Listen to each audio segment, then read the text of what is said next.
So one of the exercises we use to build trust in organizations on teams is something we call the Personal Histories Exercise, which is very simple. It sounds touchy-feely when I describe it. It's not at all, because I don't like touchy-feely things, even though I am from California.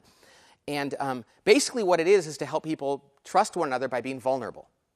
And it's the very first step we use. And basically what we do is we go around the table, it takes 15 or 20 minutes, and we say, everybody tell us where you grew up, how many kids were in your family and where you fell in that order, and what was the most difficult challenge of your childhood.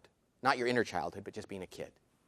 So I use this with all the teams I work with, and we do it at my company. And so how does it affect us? Well, I mean, I remember I remember things about my team that really helps me understand them, because when we did this, suddenly I had a whole new perspective of who they are, you know. And, you know, I'm a middle child. I don't know that that makes all that difference, but I grew up in Bakersfield, California, which is not a very worldly place. And as it turns out, I had an obsessive-compulsive disorder throughout my childhood, undiagnosed, and it had a profound impact on who I was. Well, the fact that all the team members know that, I didn't have to cry when I told them or anything. You know, I mean, some people have the need to do that, and that's fine. But I just told them, this is who I am, and this is how I grew up.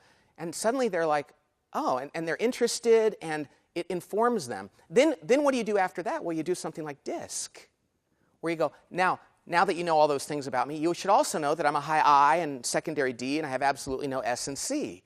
Well, suddenly they're like, oh my gosh, we get you. OCD, I, D, oh look, D comes up a lot, and where you grew up and how you grew up. And why is that important? Because the more that we can understand people, the less likely we are to judge them and to lose trust on our teams. So the Personal Histories exercise is a wonderful way to do that. It's had a great impact on me and my team, and every time we do it with one of the teams we work with, it gets the foundation for trust and vulnerability.